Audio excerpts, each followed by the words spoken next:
Beneath the gleaming crystal chandeliers of Manhattan's most exclusive restaurant, a world of power and privilege played out every night. Here, deals worth millions were sealed with a handshake, and reputations were made or broken over a glass of vintage wine.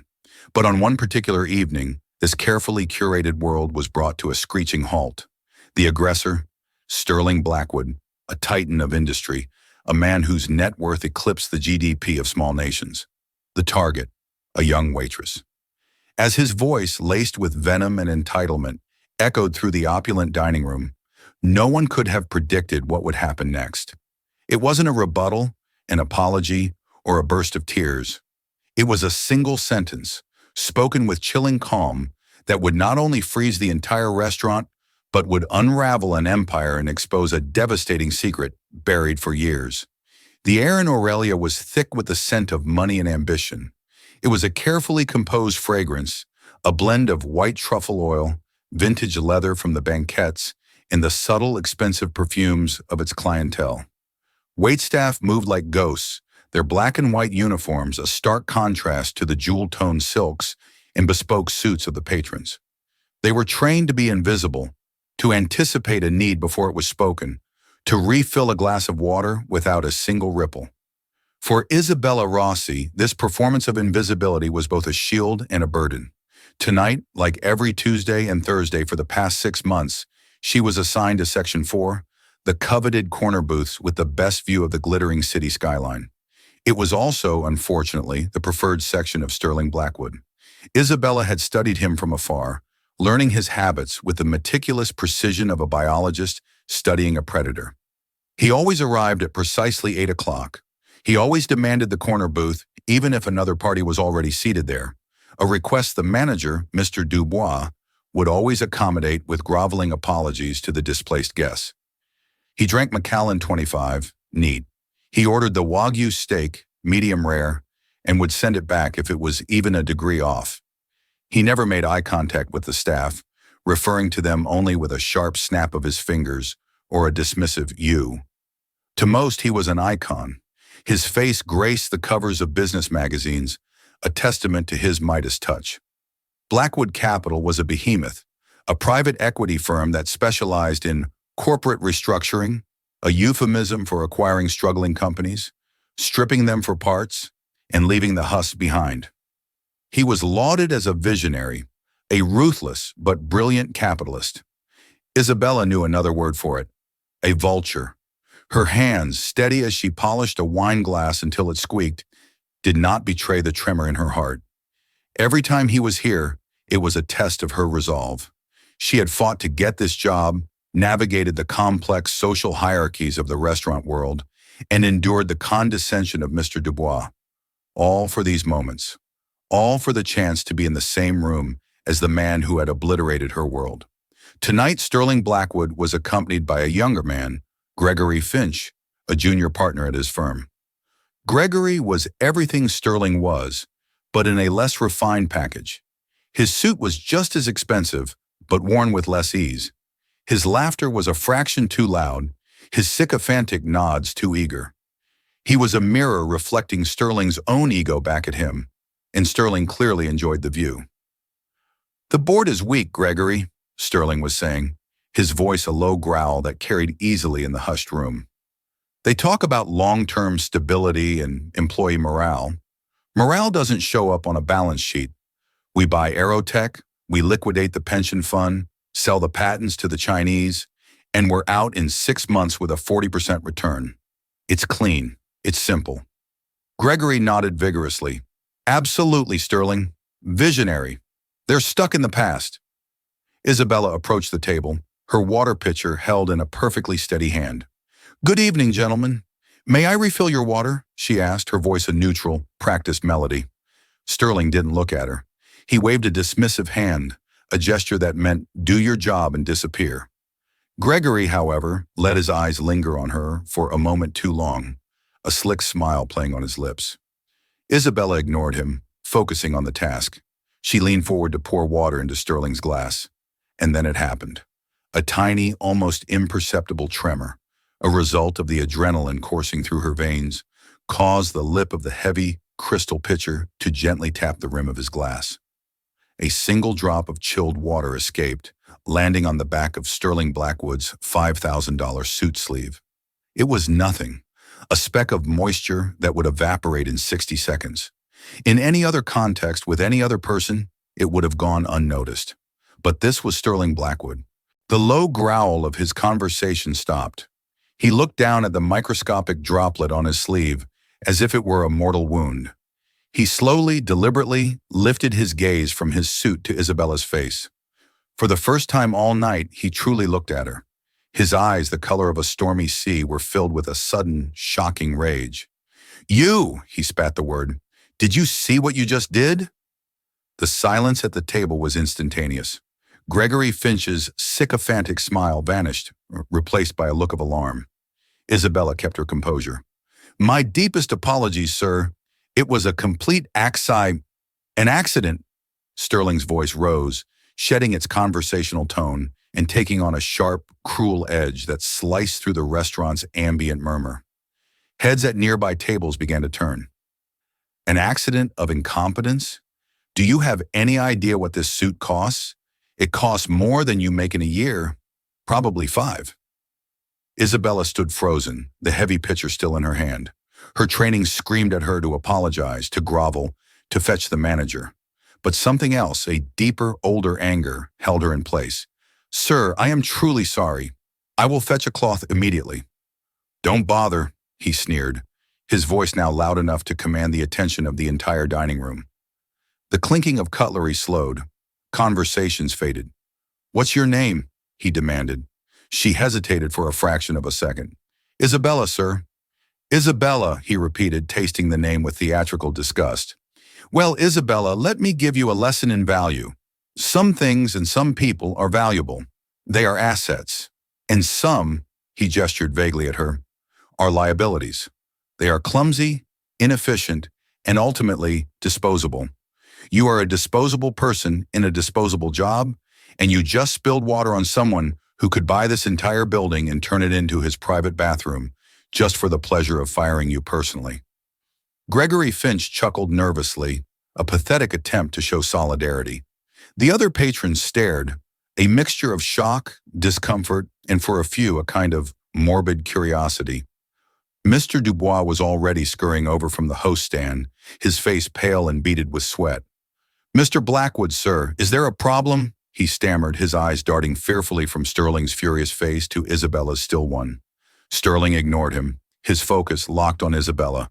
The full force of his personality, the same force that crushed corporate boards and terrified rivals, was now directed at a 24-year-old waitress. He was making an example of her. He was asserting his dominance in his kingdom. "You see this?" he said, holding up his arm. "This is not just water. This is a symbol of the sloppiness and the absolute lack of respect that people like you have.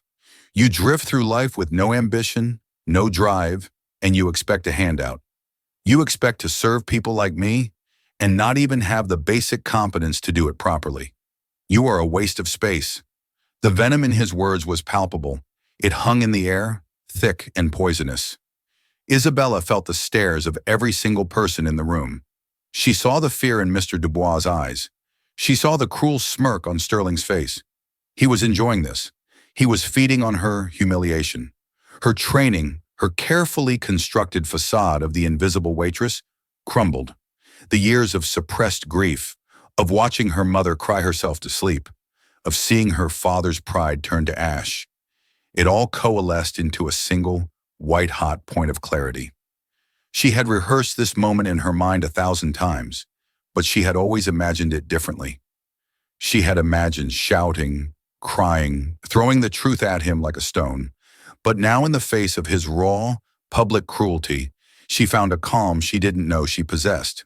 It was the calm of a deep, unshakable certainty. She lowered the water pitcher and placed it silently on the service tray next to the table. She straightened up, not in defiance, but with a sudden, profound dignity that seemed to make her taller. She looked Sterling Blackwood directly in the eye, her own gaze clear and steady. The entire restaurant, from the kitchen staff peeking through the doors to the wealthiest patrons in their booths, held its breath. Then she spoke. Her voice was not loud, but it carried across the stunned silence with absolute precision. "Mr. Blackwood," she said, her tone devoid of fear or anger, a simple statement of fact. "The last time we spoke, you told my father his life savings were perfectly safe with you." The sentence landed in the opulent dining room of Aurelia not like a shout, but like the silent, concussive blast of a bomb. For a full 3 seconds, the only sound was the faint hum of the city outside the panoramic windows.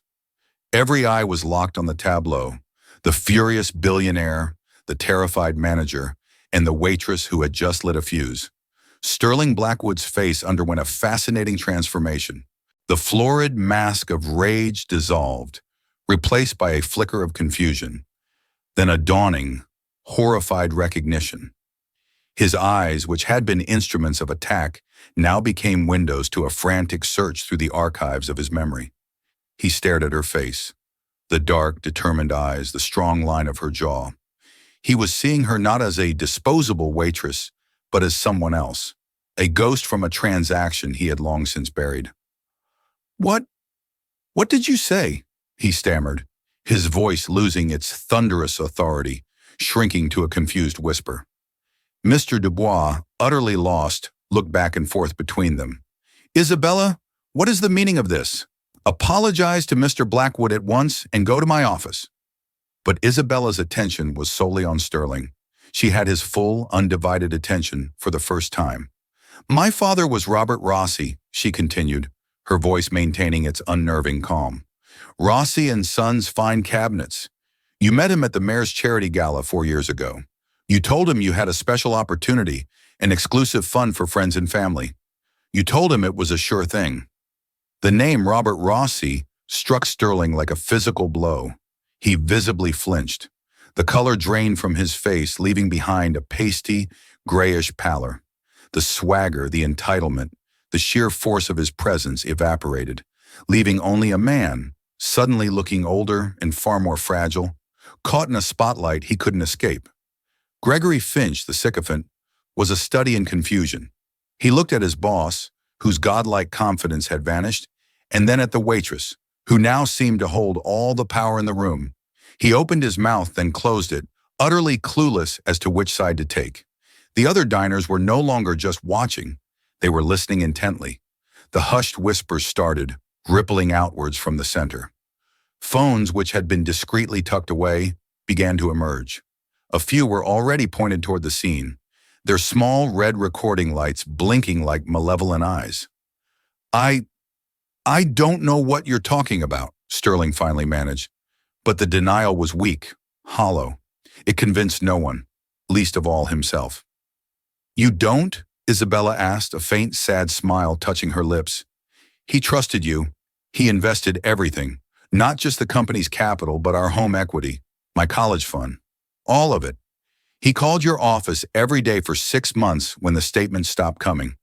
He left messages for you. Do you remember any of his messages, Mr. Blackwood? Or were they disposable in two?" This was no longer a disgruntled employee. This was an accusation, sharp and specific, being leveled in one of the most public arenas in New York City. This was a story with a hook, and everyone in the room was leaning in. Mr. Dubois finally found his voice, high-pitched with panic. "That's enough! Security!" he squeaked, gesturing wildly towards the entrance. "Get her out of here!" But before any security could arrive, Isabella took a small step back from the table. She looked away from Sterling, her gaze sweeping across the room, at the sea of shocked faces, at the recording phones. She had done what she came to do. She had planted the seed. "You can fire me, Mr. Dubois," she said, her voice clear and resonant. "But you should all ask him what happened to the Blackwood Horizon Fund. You should ask him what happened to all the families who invested in it." With that, she unbuttoned her crisp white apron, the symbol of her servitude, and folded it neatly. She placed it on her now empty service tray. She gave one last look at the shell-shocked billionaire, then turned and walked, with her head held high, not towards the manager's office, but straight towards the main entrance of the restaurant. The patrons parted for her as if she were royalty, their faces a mixture of awe and pity. The silence held until the heavy glass doors swung shut behind her, leaving a bomb of a story detonated in her wake. Sterling Blackwood remained frozen in his seat, his steak growing cold, his whiskey untouched. His mind was a maelstrom. Robert Rossi. The name echoed, bringing with it the fuzzy memory of a portly, earnest man with calloused hands and a proud smile, talking about his daughter who was going to be a lawyer, a small-time cabinet maker. Easy prey. The Horizon Fund had been one of his most discreetly predatory ventures, a shell corporation designed to absorb capital from non-accredited, sophisticated investors he'd met at social functions. Investors who wouldn't have the resources to fight back. It was funneled through a series of offshore accounts before the fund inevitably collapsed, declared bankrupt. It was a perfect, untraceable slaughter. Or so he had thought. Sterling, what was she talking about? Gregory asked, his voice now laced with genuine concern. The lion he served had been wounded, and he didn't know how. Sterling slammed his hand on the table, making the crystal jump. It's nothing. She's a lunatic. A disgruntled, lying little... But the energy was gone. He looked around the room and saw not deference, but suspicion. He saw the phones. He felt the shift in power. He had built an empire on the perception of invincibility. And a waitress with a single memory had just put a crack in its foundation. He threw his napkin onto the table. We're leaving. He stood up, trying to recapture his former stature, but he seemed diminished. He strode towards the exit, Gregory scrambling behind him. He didn't wait for the valets. He stormed out into the cool night air, the cacophony of New York City, a welcome relief from the suffocating silence of the room he'd just fled. Back inside Aurelia, the spell was broken. A low roar of conversation erupted. The video clips were already being uploaded, tagged with Billionaire Brawl, Aurelia Showdown, and, most intriguingly, Blackwood Horizon Fund. One diner, a sharp-eyed woman in her late 30s sitting alone with a laptop, watched him go with a predatory gleam in her eye. She was Penelope Vance, an investigative journalist for an online publication called The Gavel. She had built her career on taking down untouchable men. She had come to Aurelia tonight to work on a completely different story, but now a much bigger one had just fallen into her lap. She had recorded the entire exchange. She beckoned her waiter. "Check, please," she said, her fingers already flying across her keyboard, typing a name into her publication's secure database. Robert Rossi. Meanwhile, Isabella Rossi walked down Park Avenue, the city lights blurring through the tears she had refused to shed inside. She didn't feel triumphant. She didn't feel vindicated. She just felt a profound, hollow emptiness. The first part of her plan was complete, but she knew with chilling certainty that this was only the beginning. She had poked the hornet's nest. Now she had to prepare for the swarm. She clutched the strap of her worn handbag, inside of which lay her father's old leather-bound journal and a tarnished silver USB stick. It wasn't just a memory she had. It was proof. The aftermath of the Aurelia incident was swift and brutal. By the time Isabella reached her small third-floor walk-up in Astoria, Queens, the video was already spreading like wildfire across social media. It was grainy, shot from a low angle, but the audio was horribly clear. Sterling Blackwood's booming, arrogant tirade, her own quiet, devastating reply. The clip, just under 2 minutes long, was an explosive cocktail of class warfare, public humiliation, and tantalizing mystery. She unlocked the door to the apartment she shared with her mother, Maria. The space was small but impeccably clean, filled with the lingering scent of garlic and oregano. The furniture was old but well cared for, a mix of items they'd managed to salvage and cheap replacements. The only truly fine pieces were a small, intricately carved bookshelf and a coffee table in the living room, the last remaining works of Robert Rossi. Maria was sitting at the small kitchen table, her reading glasses perched on her nose, a pile of medical bills spread before her. She looked up as Isabella entered, her face etched with a permanent worry that had settled in 4 years ago. "Bella, you're home early," she said, her voice soft. "Is everything all right?" Isabella couldn't bring herself to speak. She walked over to her mother, knelt down, and buried her face in her lap, the composure she had so carefully maintained finally shattering. The sobs came in ragged, painful bursts. Maria, startled, began stroking her daughter's hair, murmuring comforting words in a mixture of English and Italian. "My love, what is it? What happened? Did you lose your job? Isabella finally lifted her head, her face streaked with tears.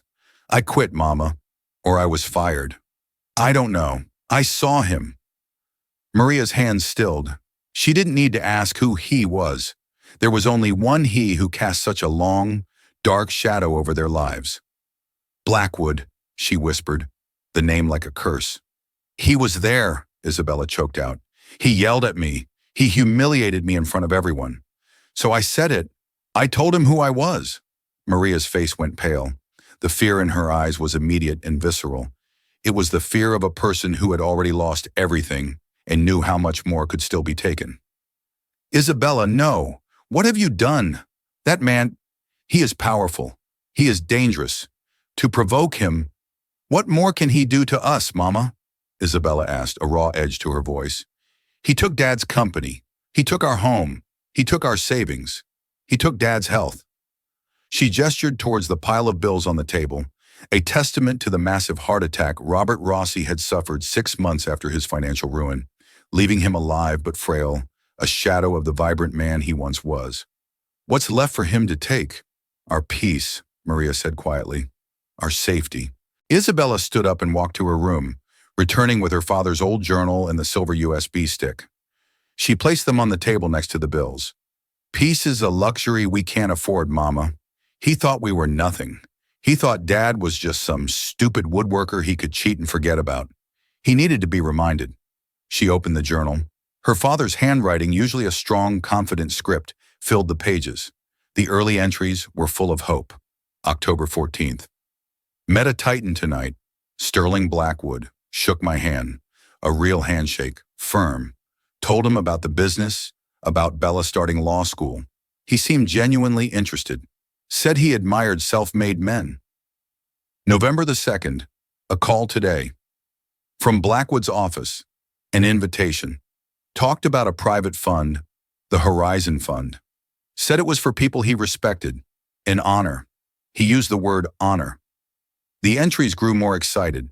Filled with figures and projections Sterling had apparently scribbled on a napkin for him. Then, the tone began to shift. May 10th.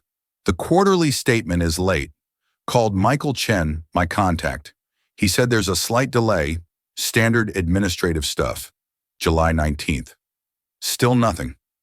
Called Chen again. Voicemail. Left a message directly for Mr. Blackwood. I know he's a busy man, but a simple update would be courteous. September 5th. The line to Chen's office is disconnected. The main switchboard at Blackwood Capital won't put me through. They say they have no record of a Horizon Fund. A cold feeling in my stomach today. A very cold feeling. The last entry was almost illegible. The pen strokes shaky and desperate. He won't take my calls. It's all gone. Maria, Bella. What have I done? Reading it again, Isabella felt the old wound tear open anew. This journal was her holy text, and the USB stick was her weapon.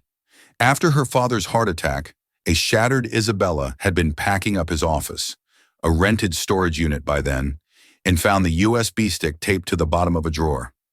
On it was a single audio file. Her father had a habit of using a voice recorder for memos, and he had, by sheer chance or divine providence, recorded his final, crucial phone call with Michael Chen, the representative from Blackwood's office. Meanwhile, across the city in a penthouse apartment overlooking Central Park, Sterling Blackwood was pacing like a caged animal. The Aurelia video was everywhere. His phone was blowing up with calls from his board members, his PR chief, and his lawyers. Kill it! He barked into his phone at his head of public relations, a woman named Victoria Thorne.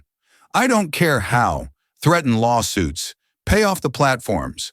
I want every copy of that video erased from the internet by morning. Sterling, it's too late. Victoria's voice was strained. It's gone viral. It's on Twitter, Instagram, TikTok. News outlets have picked it up. The Gavel just published an article. Sterling's blood ran cold. The Gavel and Penelope Vance were his worst nightmare. She was a bloodhound. What does it say? It's a full transcript of the exchange. They've identified the waitress as Isabella Rossi, daughter of Robert Rossi of the defunct Rossi & Sons Fine Cabinets. They're asking the same question she did. What is the Blackwood Horizon Fund? Sterling, what is the Blackwood Horizon Fund? It's nothing. A defunct C Corp from years ago. A failed venture. It's irrelevant, he lied, his voice tight. It's not irrelevant if people believe you cheated a man out of his life savings and then verbally abused his daughter in public, Victoria shot back. The optics are catastrophic. The board is calling for an emergency meeting. You need to get ahead of this. We need to issue a statement. An apology. An apology? Sterling laughed, a harsh, humorless sound. I don't apologize. We crush this girl. Find out everything about her. Where she lives, who she talks to. Dig up any dirt you can find. We'll paint her as an unstable, opportunistic liar looking for a payday. And the fund? My legal team will handle it. It was a high-risk investment vehicle. Disclosures were signed. It's all perfectly legal. Rossi was a fool who bet the farm and lost. It's the story of capitalism. He hung up and immediately dialed his chief counsel. I need a team on this Rossi girl. I want a full court press. Cease and desist.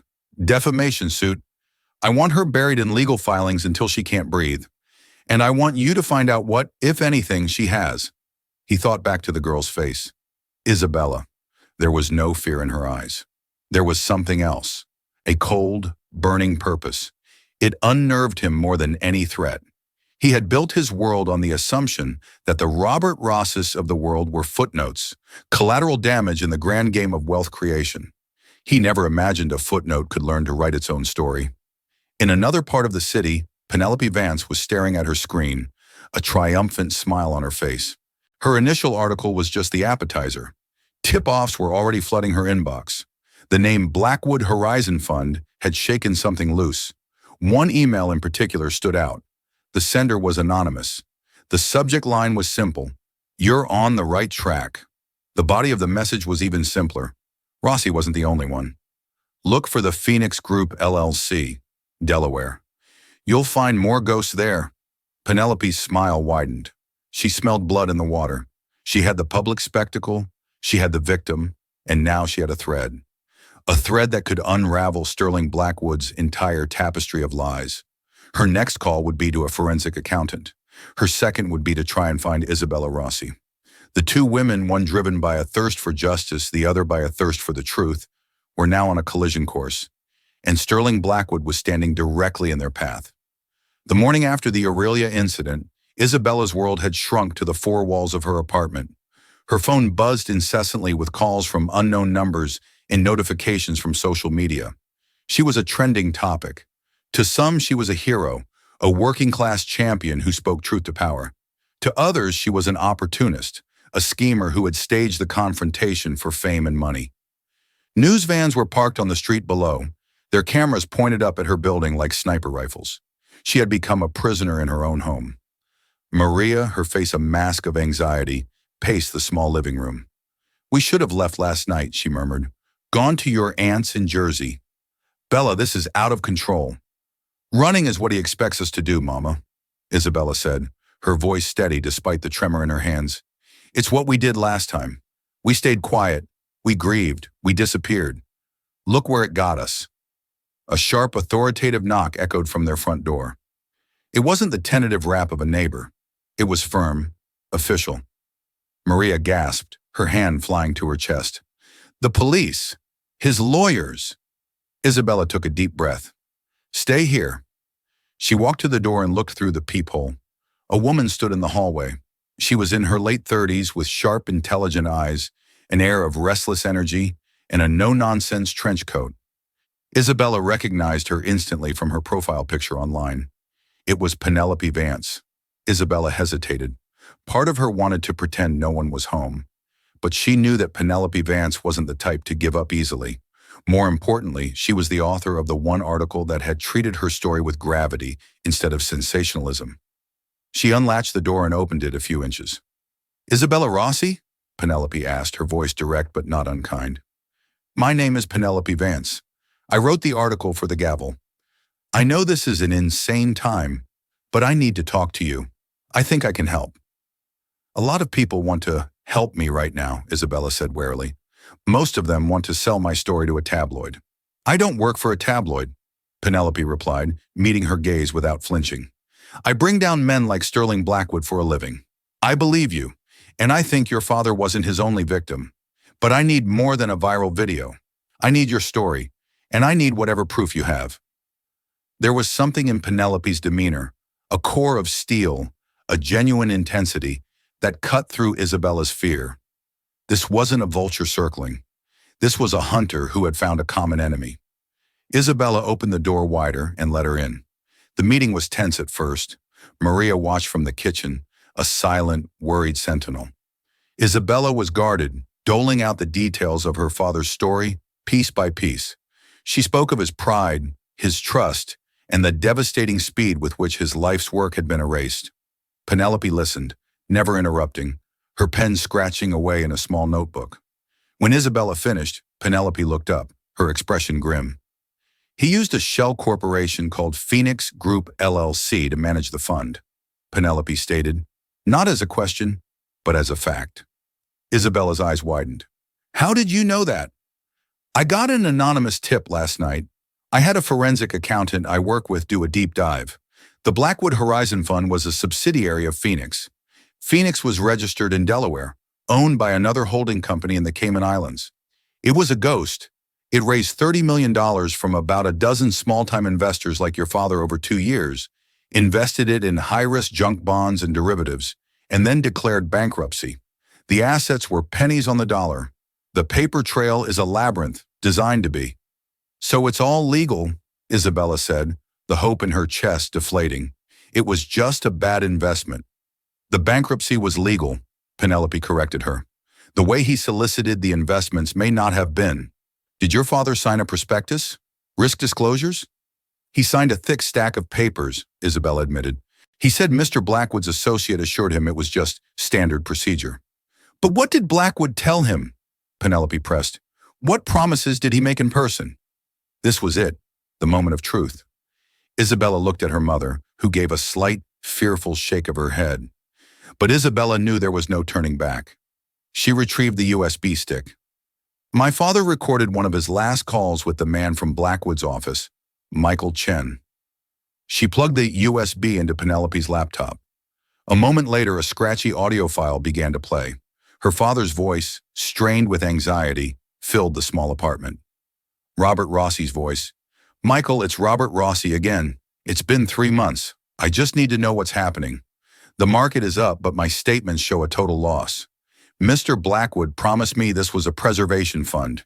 He said it was safer than a bank. Michael Chen's voice, smooth, condescending. Mr. Rossi, as we've discussed, all investments carry inherent risks. I'm sure Mr. Blackwood's comments were meant in the spirit of confidence, not as a literal guarantee. Robert Rossi's voice. A guarantee? He shook my hand and told me my daughter's college fund was safe with him. He said the Horizon Fund was insulated from market volatility. Those were his exact words. Michael Chen's voice.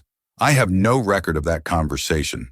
If you'll check the prospectus you signed, Section 11, subsection C, you'll see a clear acknowledgement of the potential for total loss of principal. Blackwood Capital is not liable for market downturns. The call ended with the click of a line disconnecting. The silence in the room was heavy. Penelope's eyes were blazing. He has a record of the conversation now, she whispered. This is it. This is the misrepresentation. Promising safety while the documents say the opposite is securities fraud. But it's my word against his, Isabella said, and the word of his lackey on a recording. Not just his, Penelope countered. I spent all night tracking down the other investors in the Phoenix Group. A retired teacher in Ohio who lost her pension, a family-run restaurant owner in Chicago, a doctor in Florida. They all tell the same story. Sterling Blackwood charmed them at a charity event or a golf club, sold them on a sure thing, and then they were handed off to Michael Chen to be bled dry. They were all too small, too isolated, and too ashamed to fight back. But now they have you. You're their voice. A new feeling began to dawn on Isabella, eclipsing the fear and the grief.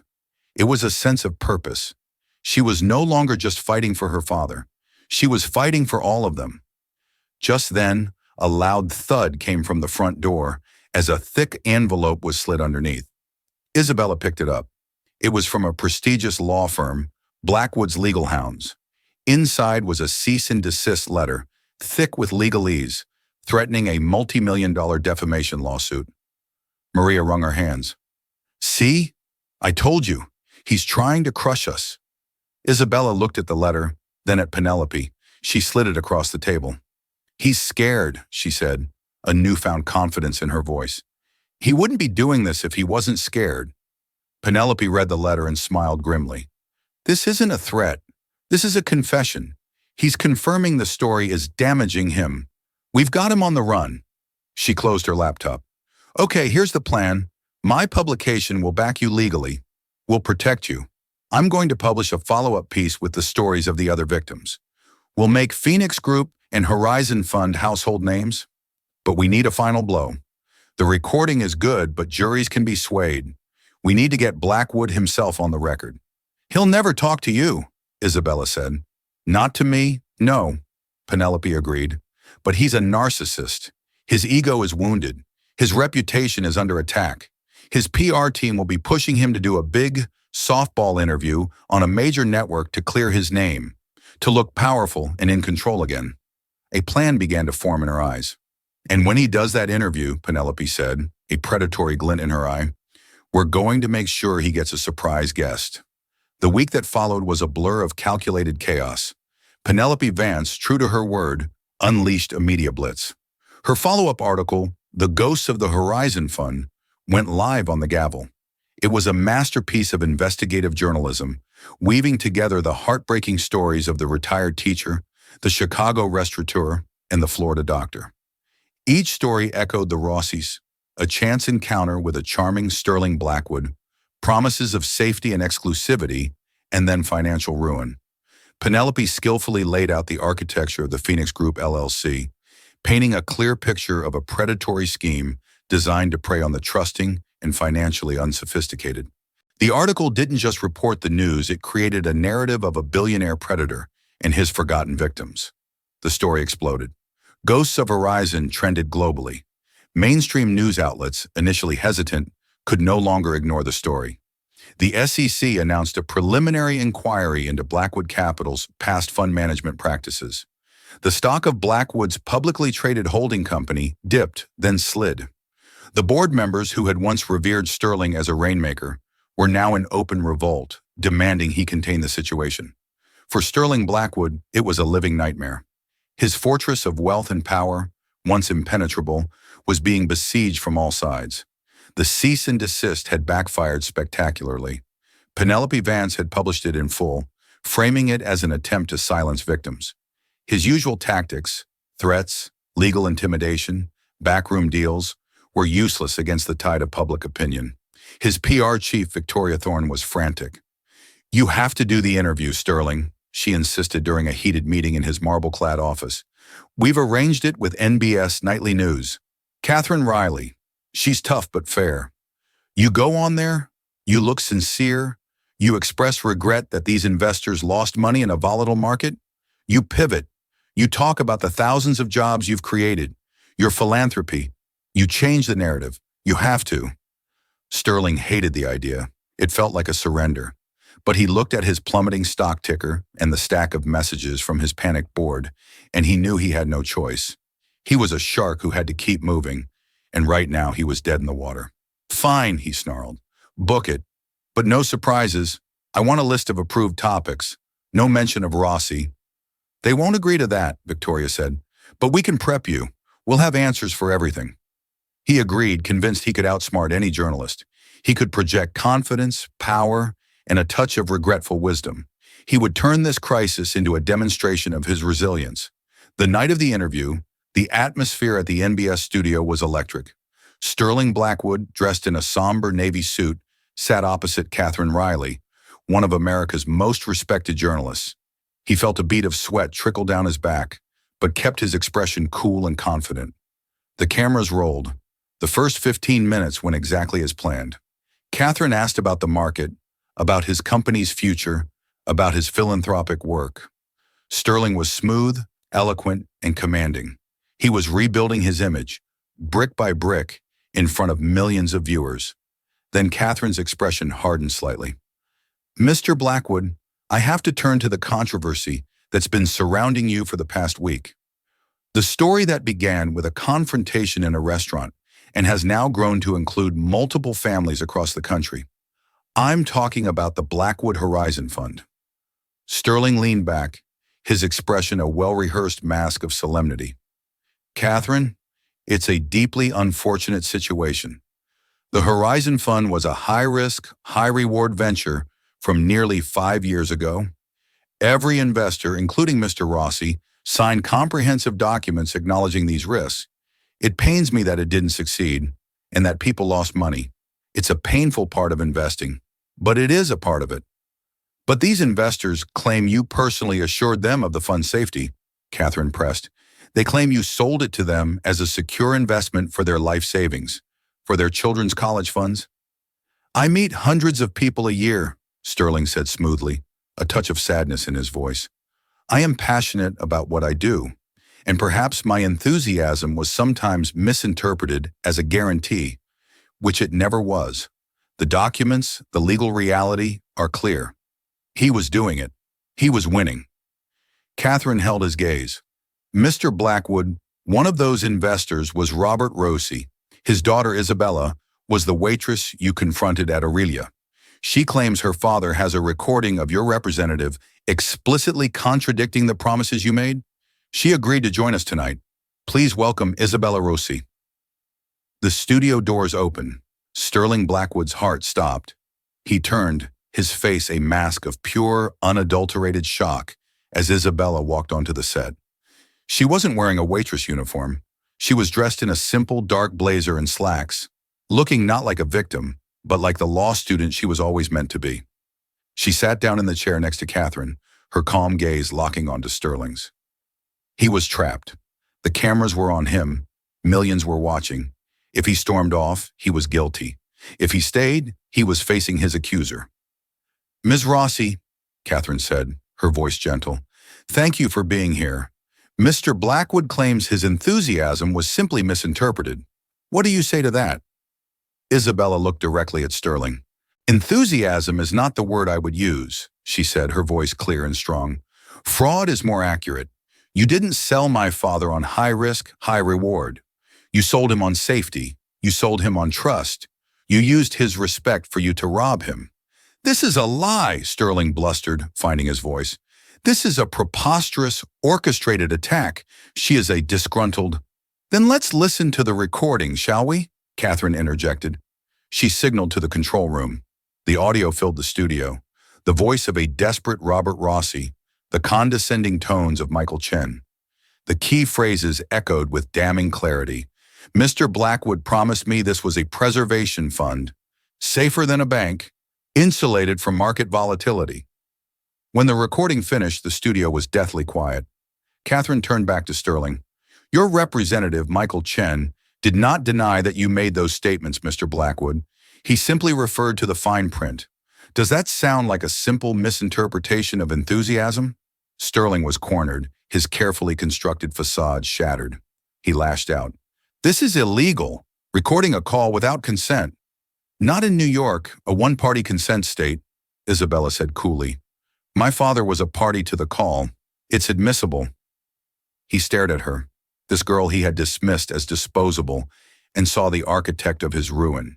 The final pieces of his composure crumbled. You people, he spat, his voice trembling with rage, forgetting the millions watching. You think you're entitled to a world with no risk. You make a bad bet, and you want someone else to blame. Your father was a weak, foolish man who didn't read what he signed. He is to blame for his own failure. The moment the words left his mouth, he knew it was over. The cruelty, the lack of empathy, the raw, ugly truth of his character was laid bare for the world to see. He hadn't just admitted his callousness. He had confirmed the very arrogance that started the whole affair. Isabella didn't flinch. A single tear traced a path down her cheek, a tear not of sadness, but of closure. My father was not weak, Mr. Blackwood, she said, her voice thick with emotion but unwavering. He was trusting. He believed that a man's word, a man's handshake, meant something. His only failure was believing you were a man of honor. That's a mistake I and all these other families will never make again." The interview ended. The fallout was immediate and absolute. The next morning, the board of Blackwood Capital forced Sterling Blackwood to resign. The SEC elevated its inquiry to a full-blown investigation. Class action lawsuits were filed on behalf of the Horizon Fund investors, with Isabella's recording and Penelope's articles as the central pillars of their case. Sterling Blackwood, the Titan, had fallen. He was not brought down by a corporate rival or a market crash, but by the quiet dignity of a daughter who refused to let her father's story be forgotten. Isabella Rossi never saw a dime of the money her family had lost. It was long gone, vanished into the ether of offshore accounts. But she had won something far more valuable. She had restored her father's name. She had found justice for the forgotten victims, and she had found her own voice. A few months later, she re-enrolled in law school, her tuition paid for by a scholarship fund set up by an anonymous donor, though she had a strong suspicion it came from the coffers of a certain investigative news publication. She was no longer just Robert Rossi's daughter. She was Isabella Rossi, a name that, for a brief, startling moment, had brought an empire to its knees. A year later, the world was a different place. The scent of white truffle oil and expensive leather had been replaced by the dry, sweet smell of aging paper and old coffee that permeated the library of Columbia Law School. For Isabella Rossi, it was the most comforting fragrance in the world. The hushed whispers here were not of stock prices and leveraged buyouts, but of torts and precedents. This was a place where rules mattered, where arguments were built on logic and evidence, not on volume and intimidation. She sat under the dim glow of a reading lamp, a thick constitutional law textbook open before her. But her focus wasn't on the page. She was watching a mock trial practice session in a glass-walled room nearby. A fellow student, playing the role of a corporate defendant, was being cross-examined. He was slick, confident, and dismissive, a pale imitation of the man who had inadvertently set her on this path. Isabella felt no anger watching him, only a cool, analytical detachment. She saw the weaknesses in his testimony, the tells in his body language, the threads of his argument that could be unraveled with a single, well-placed question. She was no longer a victim of that world. She was learning to become its master. Her phone buzzed softly on the table. It was a news alert from a feed she still followed. Sterling Blackwood agrees to $40 million settlement in Horizon Fund class action lawsuit. Former CEO avoids jail time, but is barred from the securities industry for life. She read the headline without triumph. There was no joy in it, only a quiet finality. The money, after the lawyers took their significant cut, would be distributed among the dozen families. It wouldn't make them whole, but it was an admission, a price tag placed on their pain. Blackwood himself was a ghost. His penthouse had been sold to cover legal fees. He was last seen by paparazzi in Switzerland, a stooped figure with haunted eyes, a king dethroned and exiled, stripped of the only thing that ever gave him meaning, his power. Penelope Vance had written the final story, detailing how Gregory Finch was disbarred for his complicity and now sold luxury cars in a suburban dealership. Mr. Dubois had been quietly let go from Aurelia a month after the incident, a casualty of the brand damage he had tried so desperately to prevent. The restaurant itself had rebranded, trying to wash away the stain of that night. Isabella closed the news alert. Her personal victory had never been about his ruin, but about her family's restoration. She packed her books, the weight of the bag on her shoulder a satisfying burden. She arrived home to the apartment in Astoria, which felt less like a refuge now and more like a home. The pile of medical bills was gone, replaced by a vase of fresh flowers her mother now bought every week. Maria was in the kitchen, humming along to the radio, the lines of worry on her face softened by time and peace. Isabella walked out onto their small balcony, where her father, Robert, sat in a comfortable chair, a block of soft pine and a carving knife in his hands. His recovery had been slow, his body still frail, but the light had returned to his eyes. The shame that had stooped his shoulders was gone, replaced by a quiet pride. He didn't speak as she sat beside him, but he handed her what he was carving. It was a small, intricately detailed bird, its wings outstretched as if taking flight. The craftsmanship was exquisite, a testament to the skill that had never left him. A phoenix, he said, his voice raspy but steady. For you. Isabella took the small wooden bird, its surface smooth and warm beneath her fingers. It was a symbol of the fun that had tried to destroy them, now reclaimed and reshaped into something beautiful, something born from the ashes. It wasn't justice in the form of a jail sentence or a public apology. It was this. It was the scent of pine shavings, the sound of her mother humming, the weight of a law book, and the quiet dignity of a good man able to practice his craft once more, his honor restored by the daughter who had refused to let him be erased. That is the story of how a single sentence, spoken from a place of deep pain and quiet strength, shattered the gilded cage of power and privilege. It's a powerful reminder that the most formidable empires can have the most fragile foundations, and that sometimes the most potent weapon against injustice isn't a sword, but a memory held by someone who refuses to be silenced. Isabella's fight wasn't just for her family. It became a fight for every person who has ever been made to feel small, disposable, and forgotten by those in power. Her story shows us that one voice, speaking the truth, can echo with the force of 1,000. If this story of courage and consequence moved you, please take a moment to like this video and share it with others. Spreading stories like these is how we keep the conversation going. And don't forget to subscribe to the channel for more real-life dramas and tales of incredible resilience.